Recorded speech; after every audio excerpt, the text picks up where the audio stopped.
하나님 나라의 복음 세 번째 시간 심판과 회복입니다. 우리 함께 따라해 볼까요? 심판과 회복. 네. 오늘 본문은 누가복음에 나오는 예수님의 첫 번째 메시지입니다. 예수님께서 공생애를 시작하시고 난 이후에 이 누가복음을 통해서 처음으로 나오는 메시지가 오늘 이 말씀이고, 또 가장 예수님의 설교 중에 대표적인 설교를 꼽으라면 바로 이 말씀입니다.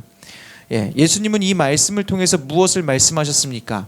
자신이 메시아이심을 세상 가운데 선포하시고 드러내셨습니다. 우리 함께 따라해 볼까요? 메시아.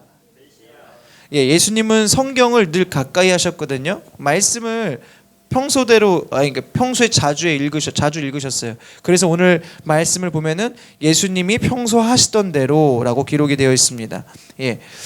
예수님이 오늘도 평소 하시던 대로 회당에 들어가셨습니다. 그리고 성경을 찾아 읽으시는데 오늘 어디를 찾아 읽으셨냐면 이사야 61장 1절에서 2절 말씀을 읽으셨습니다. 예수님이 평소에 말씀을 읽으셨기 때문에 그 말씀이 어디에 있는지를 잘 아셨고 그 말씀을 일부러 찾아서 읽으셨고 선포하셨습니다. 우리 이사야 61장 1절에서 2절 말씀인데요. 이 말씀은 오늘 우리가 기록한 말씀 누가복음 4장 18절에서 19절 말씀입니다. 우리 이 말씀을 같이 한번 읽어볼 건데요. 여러분이 18절, 제가 19절 이렇게 읽도록 하겠습니다. 18절부터 읽어주세요. 시작.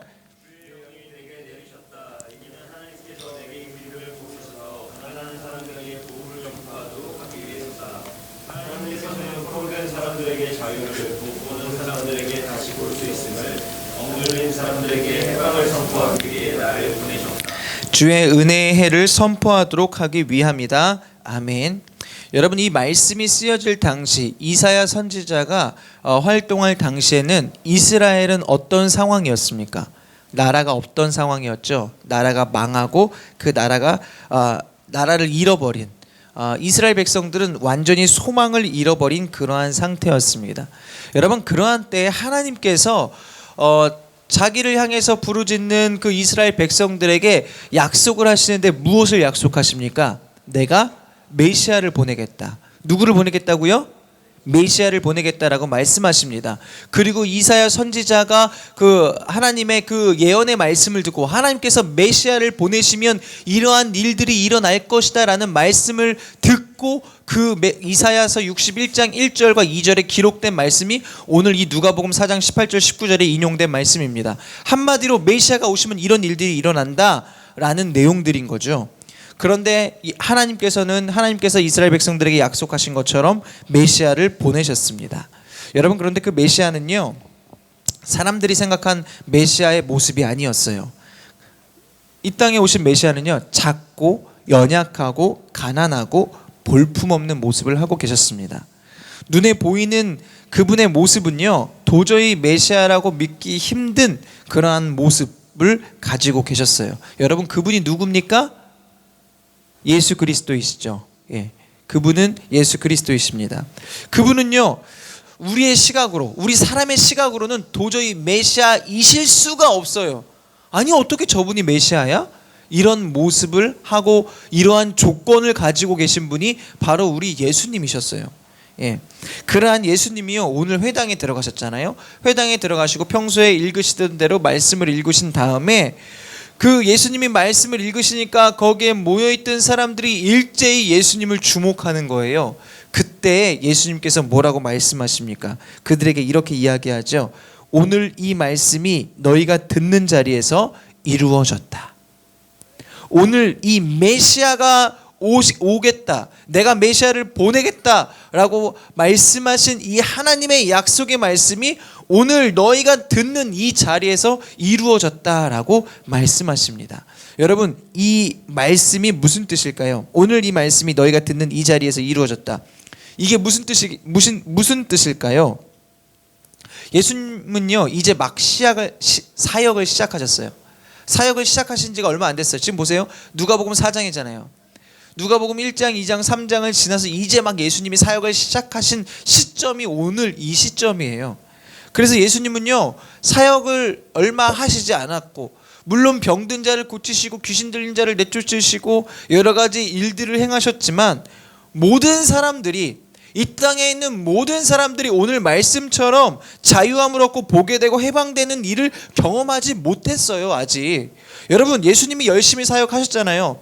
그렇지만 예수님은 인간으로서의 한계를 가지고 계셨습니다. 만약에 오늘이 그때 당시라면, 예수님이 오늘 여기서 설교하고 계셨다면 다른 교회들은 예수님의 설교를 들을 수 있어요? 없어요? 없어요. 예수님은 인간적인 한계를 지니고 계신 분이 바로 예수님이셨어요. 그리고 예수님은 열심히 사역하긴 하셨지만 어디에 사역하셨습니까? 팔레스타인 지역에서만 사역을 하셨죠.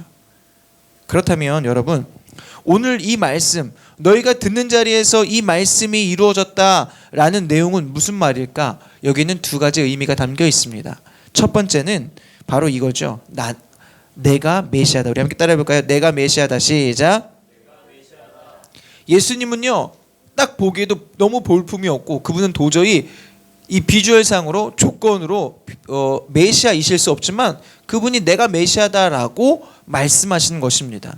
여러분, 그런데요, 오늘 이 이사야서 61장 1절에서 2절 말씀을 통해서 이 말씀을 인용하면서 오늘 이 말씀이 너희 귀에서 들려진 대로 응해졌다, 이루어졌다라는 이러한 선포는요, 일반 평범한 사람들은 할 수 없어요. 누구만 할 수 있습니까? 오직 메시아만 할 수 있는 선포였어요. 아멘? 오직 메시아만 할 수 있는 선포였어요. 여러분 보십시오. 사람들은요, 하나님이 어떤 일들을, 하나님이 하시고자 하는 일들을 계시하기 전까지는 사람들은 하나님이 어떤 일을 하실지 몰라요. 예수님께서 이 땅 가운데 오셨을 때, 예수님이 이 땅 가운데 오신다고 사람들이 알고 있었을까요? 몰랐을까요? 아무도 몰랐잖아요. 근데 천사들을 통해서 목자들에게, 밤에 양을 치는 목자들에게 알려주셨죠. 계시해 주셨죠. 그리고 동방박사들에게는 별을 통해 말씀해 주셨죠. 여러분, 사람들은요, 하나님이 하고자 하신 일들을 우리 사람 가운데 계시하시지 않으면 사람들은 알 수가 없어요. 오늘 그래서 예수님께서 말씀하신 거예요. 오늘 너희 귓가에 이 말씀이 이루어졌다. 무슨 말입니까? 내가 메시아다. 나를 통해서 이제 자유와 다시 보게 함과 해방의 일들이 시작되었다라고 말씀하시는 거예요. 여러분, 그런데요, 이것은 바로 메시아의 구원의 역사입니다. 우리 함께 따라해 볼까요? 구원의 역사. 여러분, 묶여있는 자들이 자유함을 얻게 되는 거예요. 못 보던 자들이 다시 보게 되는 거예요. 그리고 갇혀있던 자들이 해방을 경험하는 거예요. 이게 바로 구원이죠. 여러분, 우리는 구원하면은 죄로부터의 구원만을 생각합니다. 그런데 구원은요, 예수님의 구원은요, 우리 죽음 이후에 천국 가는 그러한 구원뿐만 아니라, 죽음 이후의 문제뿐만 아니라 지금 우리가 살아가고 있는 이 현실, 이 현재 가운데에서도 실제적으로 나타나는 현재적 구원인 줄 믿습니다. 아멘. 여러분, 예수님은 그러한 구원의 역사를 시작하셨다라고, 내가 이 땅 가운데 옴으로 말미암아, 메시아이신 예수님으로 말미암아 그런 구원의 역사는 이미 시작되었다라고 말씀하시는 거예요. 그런데 여러분, 그 구원은 어떤 일들로 이루어집니까? 어떤 일들로 구체화됩니까? 우리 함께 따라해 보겠습니다. 심판과 회복. 심판과 회복으로 그러한 구원의 역사는 우리의 삶 가운데, 우리의 현재 가운데 이루어지고 있다라는 거예요. 여러분, 죄가 인간을 다스릴 때, 예수님은 우리 인간을 구원하시기 위해서 메시아로서 죄를 심판하십니다. 메시아는 죄를 심판하러 오신 분이 바로 메시아예요. 그런데 그 심판을 우리 인간이 당해야 하지만 누가 당했습니까? 본인 스스로가 당했어요. 우리 인간을 심판하러 오셔서 본인 스스로 심판당하신 분이 우리 예수님이에요. 그 심판당하신 장소가 어디입니까? 십자가죠. 예수님은 그 십자가에서 우리 인간이 당해야 할 모든 심판을 다 당하시고 모든 심판을 감당하셨다라는 거예요. 그리고 그 십자가 사건을 통해서 예수님이 주시는 구원을 이제 그것을 믿는 자들에게 경험하게 하십니다. 다시 보게 함과 해방의 일들을 경험하게 하는 거죠. 여러분, 이 일들은요, 우리 함께 따라해 볼까요? 하나님 나라의 일들. 이 일들은 하나님 나라의 일들이에요. 오늘 아까 말씀드렸죠. 예수님께서 이 말씀이 너희가 듣는 이 자리에서 이루어졌다. 여기에 담겨있는 두 가지 메시지 중에 하나는 내가 메시아다 라는 거거든요. 메시아인 나를 통해서 다시 보게 함과 자유함과 해방함을 경험하게 될 것이다. 그들이 살아가고 있는 삶 속에서 현재적인 구원을 경험하게 될 것이다. 그 구원의 역사가 시작되었다라고 이야기했거든요. 근데 그 구원의 역사는 바로 이 땅의 영역의 일들이 아니라 하나님 나라의 영역의 일들이라는 거죠. 그래서 오늘 이 말씀이 너희가 듣는 자리에서 이루어졌다라는 말씀의 두 번째 의미는 하나님 나라가 시작되었다라는 거예요. 우리 함께 따라해볼까요? 하나님 나라가 시작되었다. 여러분, 하나님 나라는 임하였습니까? 아직 임하지 않았습니까? 뭐라고요? 임했었어요? 지금 우리는 이미 임한 하나님 나라를 살고 있습니다. 아멘? 그리고 아직 완성되지 않은 하나님 나라를 살고 있죠. 그래서 제가 뭐라고 말씀드렸습니까? 이미와 아직의 상태를 살고 있는 우리가 그 사이를 살고 있다라고 말씀드렸죠. 여러분, 그런데요, 예수님의 구원의 역사도 마찬가지예요. 자유와 다시 보게 함과 해방의 일들, 이것은요 우리의 삶에 현재적으로 나타날 분명한 일들입니다. 저와 여러분에게 분명히 경험되어질 일들이고 경험되어지고 있고 앞으로도 경험되어질 것입니다. 그런데요, 이것은요 당장 모든 사람들이 누릴 수 있는 게 아니에요. 어떤 사람들이 누릴 수 있을까요? 이런 현재적 구원, 자유함과 다시 보게 됨과 해방함은 어떤 사람들이 누릴 수 있을까? 복음을 듣고 예수 그리스도를 믿는 사람들만이 누릴 수 있는 구원입니다. 아멘. 예수님을 메시아로 믿고 주로 고백하는 자들은 이러한 현재적 구원의 역사를 경험한다라는 거예요. 여러분, 이러한 구원이요, 믿지 않으면, 그냥 이론적으로만 듣게 된다면 너무 막연해요. 너무 이상적이에요. 내 삶과는 관련이 너무 없어요. 그래서 말씀을 들으면 너무 말씀이 이상적이고 내 삶과는 너무 괴리감이 느껴져요. 이게 그냥 이론으로만 내게 다가온다면, 내가 경험되어지지 않는다면, 내가 정말 믿는다라고는 했지만 이 믿음이 나에게 실제적으로 다가오지 않는다면 그냥 이것은 그냥 종교 행위에 불과한 어떤 사상적인 이야기밖에 되지 않는다라는 거예요. 여러분, 그런데 예수님의 그 구원의 역사는요 실제입니다. 아멘. 우리의 삶 가운데 현재적으로 분명히 나타나는 구원의 역사인 줄 믿습니다. 특별히 그 구원의 역사는 회복의 역사로 나타납니다. 우리 함께 따라해 볼까요? 회복. 여러분, 우리는 죄로 인해서 깨어진 세상을 살고 있습니다. 이 세상은요 깨어진 세상이에요. 점점 악해져만 가는 세상입니다. 이름 모를 병들이 계속 생겨나고 있죠. 점점 시대는 좋아지고 있어요. 의학도 발달하고 과학도 발달하고 있고 120세, 150세까지 산다고 해요. 그런데요, 더 많은 더 악성의 병들이 발견돼요. 최근에는 어떤 병이 발견됐습니까? 중국 우한에서 폐렴이 발생했잖아요. 그래서 그 폐렴으로 인해서 이게 이제 신종 코로나인데 그 병으로 인해서 사람들이 사망하게 되고 최근에 오늘 아침 기사에 보니까 170명까지 확진 환자가 늘어날 것이다라는 그러한 보도를 보게 되었습니다. 여러분, 이게 어떤 세상입니까? 우리가 사는 세상이 점점 얼마나 좋아지는 세상입니까? 그런데요, 좋아지는 세상이지만 실제로 사람이 행복감을 느끼느냐? 또 그렇진 않아요.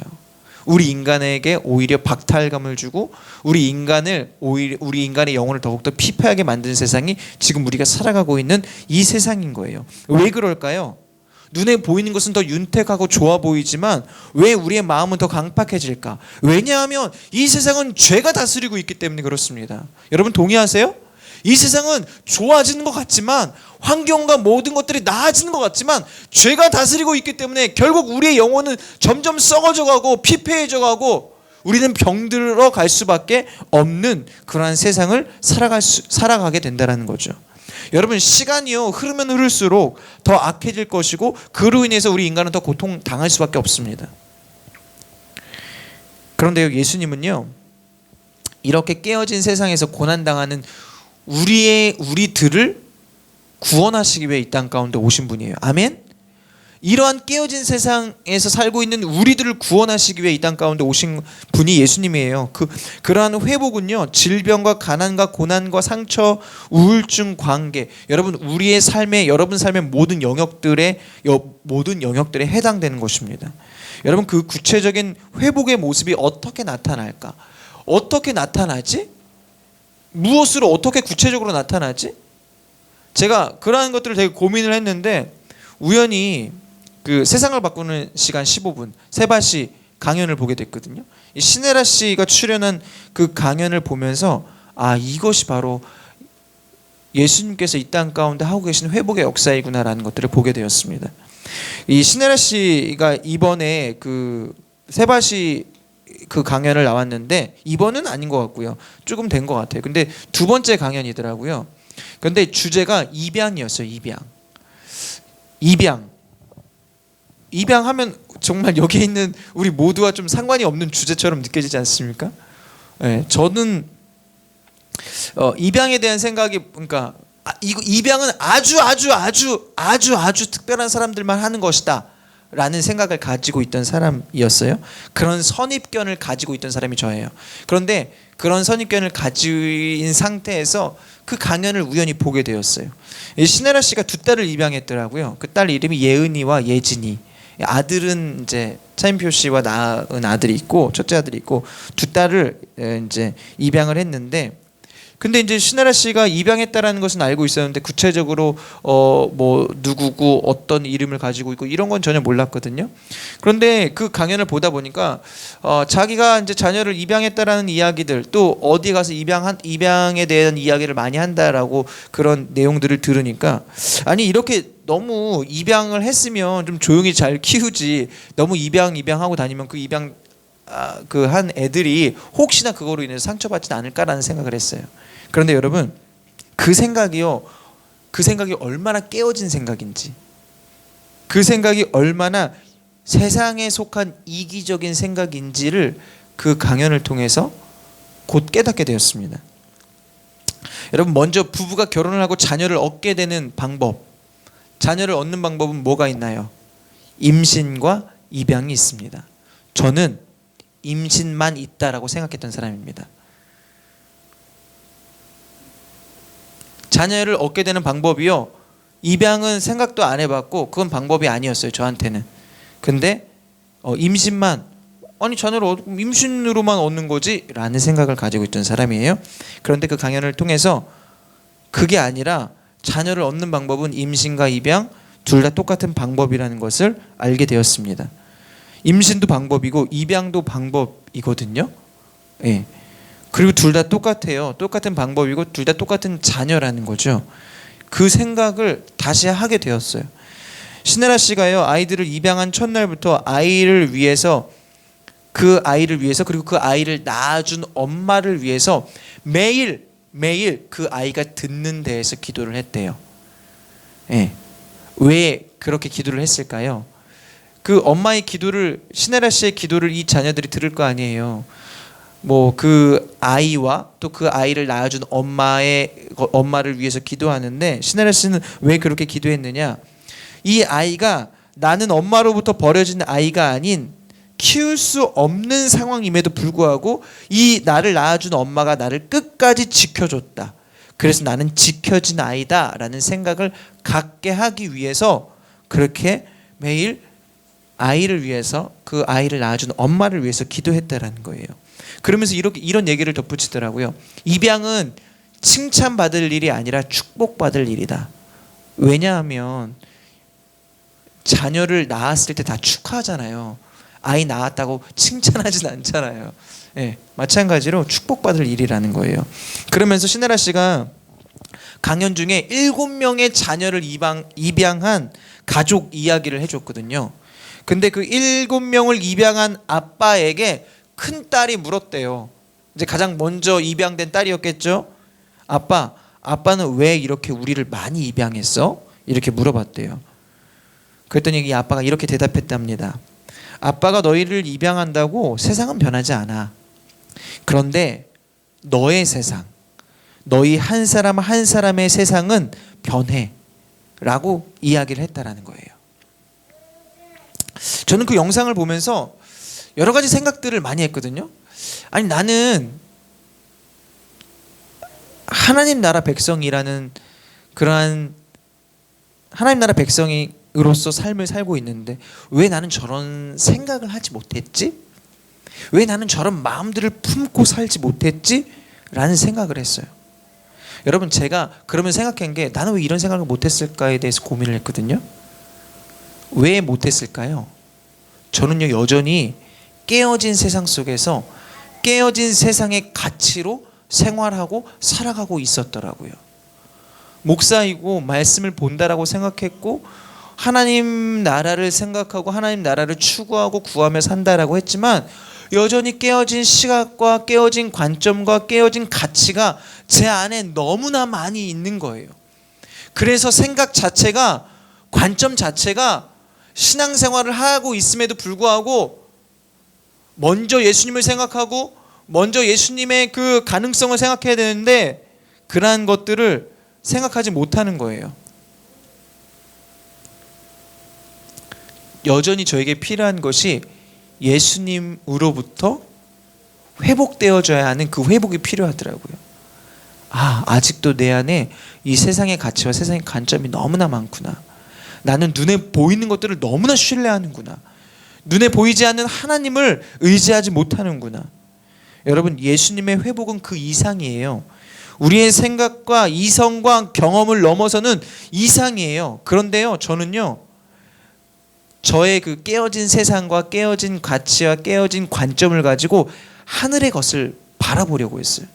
그러니까 보이지가 않는 거죠.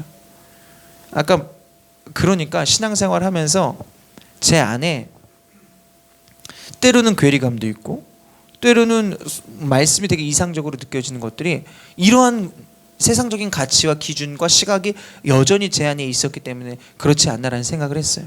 여러분, 그런데요, 예수님이 메시아라고 말씀드렸잖아요.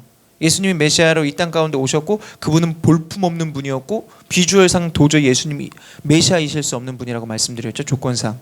그런데 그 당시에 바리새인들도 종교 지도자들도 예수님을 그러한 세상적 잣대와 세상적 가치, 세상적 기준을 가지고 바라봤어요. 그러니까 예수님을 대망한다라는 그러한 자들도 예수님이 메시아인지 알 수가 없었던 거예요. 발견할 수가 없었던 거예요. 여전히 세상적 가치와 기준을 가지고 사람들을 판단하고 신앙생활하고 하나님은 하늘의 것들을 우리 가운데 풀어주시는데 사람들은 그것을 세상의 바구니를 가지고 받으려고 하는 거예요. 여전히 우리는 바리새인들처럼 그렇게 신앙생활을 하고 있다는 거예요. 여러분, 그런데요, 예수님의 회복의 역사는요, 무엇이냐? 그냥 단지 나 병 낫게 해주고 그냥 나 조금 잘 살게 해주고 내 환경 나아지고 이런 게 아니에요.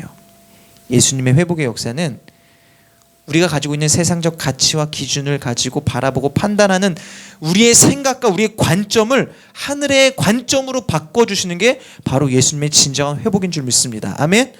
이게 바로 예수님께서 이 땅 가운데 오셔서 하시는 회복의 역사들이었어요. 우리는 비록 육신에 속한 자들로 이 땅을 살고 있잖아요. 그러나 우리는 하나님 백성으로 하늘의 가치와 하늘의 기준으로 이 땅을 살아가도록 우리의 관점 자체를 바꿔주신다고요.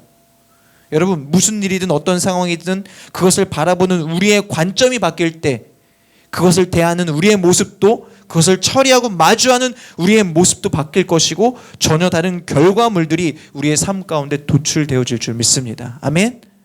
예. 여러분, 브라더스 키퍼라는 사회적 기업을 알고 계십니까? 브라더스 키퍼.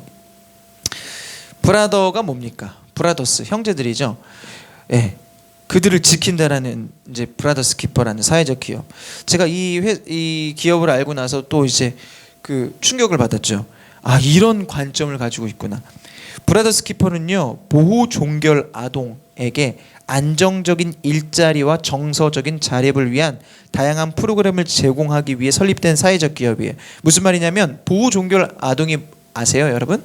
이제 그 보육원에서 더 이상 이제 만 18세가 되면 무조건 독립해야 된대요. 무조건 독립하고 그들은 강제적인 독립을 당해야 되고 사회적에 나와서 혼자서 독립해서 살아야만 한대요. 그런데 여러분, 보육원 출신 사람들이 가족이 있습니까? 친척이 있습니까? 누가 있습니까? 아무도 없죠. 그냥 홀로 나오게 된 거예요. 나와서 살아야 되니까 그들의 삶이 건강한 삶을 살기가 참 어려워요. 사회적 구조가. 보육원 출신이라고 하면 어떻습니까? 사회적으로 색안경을 끼고 선입견을 가지고 그들을 바라보죠. 그들을 대하죠. 그들을 일자리를 어떻게 찾고 가서 했을 때 임금 착취당하죠. 사람들이 그들을 무시하고 사회에서 그들을 받아들이려고 그렇게 그들을 환대하지 않아요. 그들의 삶이 너무나 막막한 삶인 거죠. 그러다 보니까 그들은 사회에 적응하는 것도 어렵고 많은 어려움을 겪을 수밖에 없는 인생을 살게 되는 거예요. 여러분, 그 보육원에서의 삶이 아주 힘들고 어렵대요. 아주 어렸을 때부터 걔네들은 정말 생존인 거죠. 아주 갓난 아이부터 거기 보내질 때부터. 그래서 걔네는 눈빛이 다르대잖아요. 예.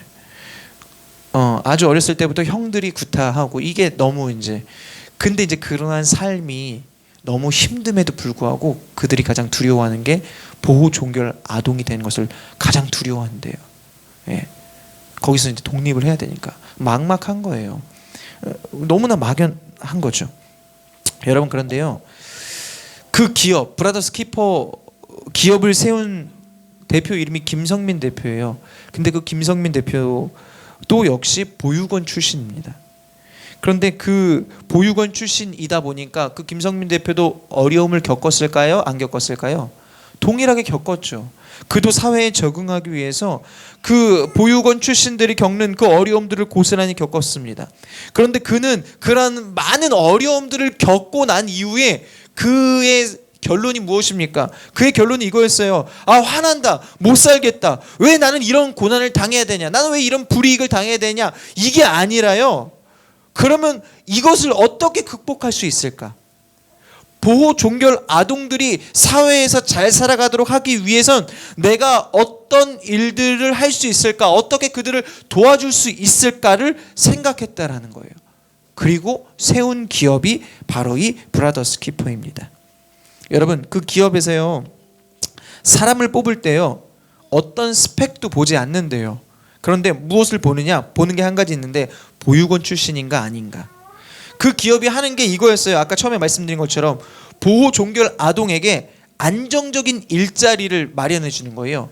그리고 정서적인 자립을 주기 위해서 다양한 프로그램들을 진행을 하고 있거든요. 그러니까 보육원 출신 사람들을 교육하기 위해서는 보육원 출신들이 더 잘 안다. 그래서 그 보육원 출신 그 사람들에게 오히려 가산점을 부여한다라는 것입니다. 예. 여러분, 우리의 관점과 우리의 생각이요, 깨어진 세상의 가치를 넘어서 하나님의 관점이 되시기를 예수님의 이름으로 간절히 축복합니다. 여러분, 예수님의 회복은요, 깨어진 우리의 관점을 하나님의 관점으로 바꿔주시는 거예요. 내 환경을 나은 환경으로 바꿔주시는 게 아니라 내 생각을, 내 마음을, 내 관점을 바꿔주시는 거예요. 그래서 내가 세상을 부정적으로 바라봤는데 부정적으로 바라보는 것이 아니라 어떻게 하면 이것을 긍정적으로 선한 것으로 바꿀 수 있을까? 나를 그렇게 바꿔주시는 회복이 바로 예수님께서 이 땅 가운데 오신 회복이다라는 거죠. 여러분, 예수님은 그렇게 바뀐 관점을 가지고 살아가는 자들을 통해서 주님의 회복의 역사를 이루어 가시는 줄 믿습니다. 여러분, 주님의 회복을 경험하시기를 축복합니다. 그리고 그 회복의 역사에 동참하시기를 바랍니다. 여러분, 우리의 관점이 변하여서 하나님 나라의 역사를 이루어드리는 저와 여러분의 삶이 되시기를 예수님의 이름으로 간절히 축복합니다. 여러분, 결론 한 가지가 있습니다. 그런 주님의 회복을 경험하는 관점이 그러니까 우리의 관점이 주님의 관점으로 바뀌기 위해서는 어떻게 해야 되는가? 어떻게 해야 될까요? 오늘 제가 신혜라 씨, 세바 씨와 이 브라더스 키퍼의 김성민 대표 두 분을 소개했습니다. 여러분, 이들이 이러한 관점을 갖게 된 것은 결정적인 계기가 무엇이냐? 바로 예수님을 만나고입니다. 우리 함께 따라해볼까요? 예수님을 만나고요, 그들의 관점이 변화되었다고 그들이 입을 모아서 이야기합니다. 여러분, 사람이 변화되는 것은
저와 여러분의 삶 가운데 우리 살아있는 교회 가운데 충만하게 경험되어지기를 예수님의 이름으로 간절히 축복합니다. 아멘.